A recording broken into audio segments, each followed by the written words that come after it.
carried, what it did was it carried the Hellenic culture to the rest of the world. Right, exactly. And this was a multi-ethnic culture that included Greeks, included Serbs, included, to a lesser degree, Slavs, but to a great degree, Latins and the Africans of the northern part of Africa, Celts, Gallic people, and Hispanics. Which most people leave out many times, the African... The Numidians were Africans. Right, you know, the Coptic people today were, for a long time, members of the Roman nation. Right. Their orthodoxy is disputed today, but they consider themselves Orthodox. But the Coptic people were part of the Roman Empire, and they're Africans, there's no doubt about it. So let's get to the spirituality. What did the Franks do when they came into the Roman Empire and found this therapeutic spirituality that was there to heal man of his spiritual illness? Well, for them it seemed a useless enterprise, a useless institution, because they wanted a system of control, a means of keeping their conquered people under check.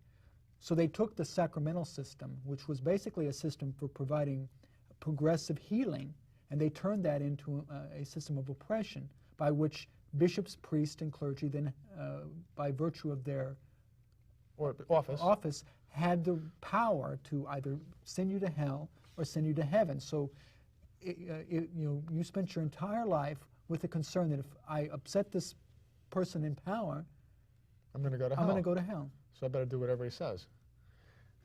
I just have to say, I mean, before commenting on the specific,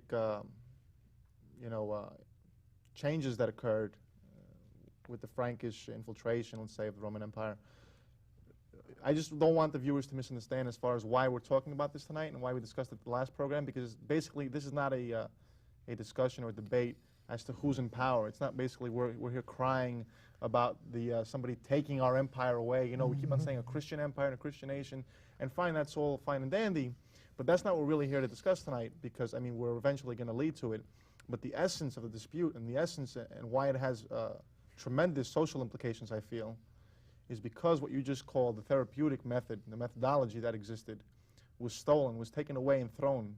We're lamenting the spiritual hospital. Exactly, and the condition that mankind has fallen into because of that. And in fact, the Christian church in the Roman Empire had the role of a hospital, a spiritual hospital. And the priests and the bishops had the role of therapists or spiritual healers. And that aspect and role of the church was lost when the Franks took control of the Western Roman Empire. In other words, the Roman Empire, the political leaders of the Roman Empire embraced the church, supported the church, because they saw it as something beneficial to society. They may have been corruption, they may have been corrupt politicians. As we know, there were horrible tyrants who were emperors, etc., etc.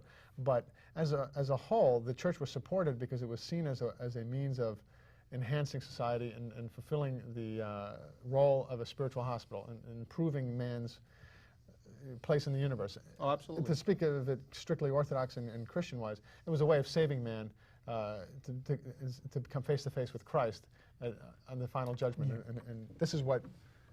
And when I was reading Romanides, I mean, this first chapter was very long, and sometimes it's very monotonous. Oh, I had to read it 10 times. It's very difficult in keeping up with what he's saying, but at one point, when I basically reading the second chapter, him describing how a transformation occurring in society from a self-centered mentality and a prevailing mentality that was self-centered. Explain that, self-centered. Well, basically, words, you know, if you take away this therapeutic aspect of the church, I mean, everything basically comes down to the survival of the fittest and who's going to control who, and basically who's going to make the most. And we see the culmination now, the climax basically of this mentality in our own days, where I was speaking to someone earlier, it all comes down to profits and losses and, you know, how much you're going to make.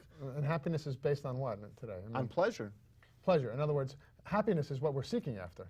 Right. Romanides, this is what really he says happiness blew me away. Yeah, this is what really blew me away in this book. Besides the whole history that blew me away, the whole different slant on history than I had ever heard, what really blew me away even more, I mean, can you imagine, I'm already confused, my world is completely turned upside down. Then he tells me that the real sickness and malady of humanity is that it's seeking after happiness. Yes.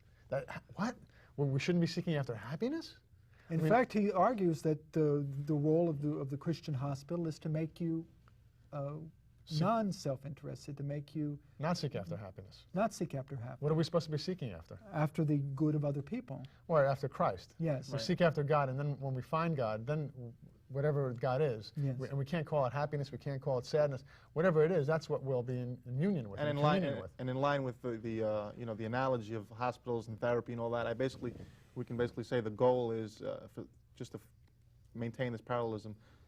The goal is healing, and the goal is to be healed, basically. And then once those rare people in our own times who become healed, their mission is to heal other people as well. And who are these people who've been healed? The saints. The saints. In The other words, saints a of saint is just, Father John says that a saint is a normal person. He's just reached normalcy. What a human being normally is a saint. Or in other words, a person who is no longer seeking after selfish happiness, a person who has union with God. He's got the vision of God or the experience of God. And that's what the Orthodox Church bases itself on, Father John explains, on the experience that the saints have with God. We don't base ourselves on the Bible. We don't base ourselves on any specific series of dogmas or doctrines. We base the church on the experience that the saints have. The church is based on the experience that the saints have with God. Imagine you're stuck in a cave in utter darkness, and one of your people manages to climb to the surface and see light for the first time. And the Orthodox understanding is those people that have climbed to the surface and seen light for the first time and have come back to describe it to us and to show us the way to find that light. And try to describe light to people who are blind and never seen light. How do you describe that? That is the analogous situation in which we find ourselves in this world. We have 1 minute left, and I just wanted to invite you both to come back again. Right. And what I'd like to do is continue our next discussion and more into the spirituality of the Roman Orthodox Church as opposed to the spirituality of the Frankish Church, and to compare how one is the legalistic means of oppression and the other is a therapeutic system of healing and freeing people from their selfish, happiness-seeking illness. My name is Father Christodoulos. I don't know if I'm going to say it in English or in Greek. Father Christodoulos, Father Christodoulos. Michael Halford on my right and Vasily Vinyatis on my left. We welcome you back to Orthodox Christian Television. Thank you for watching.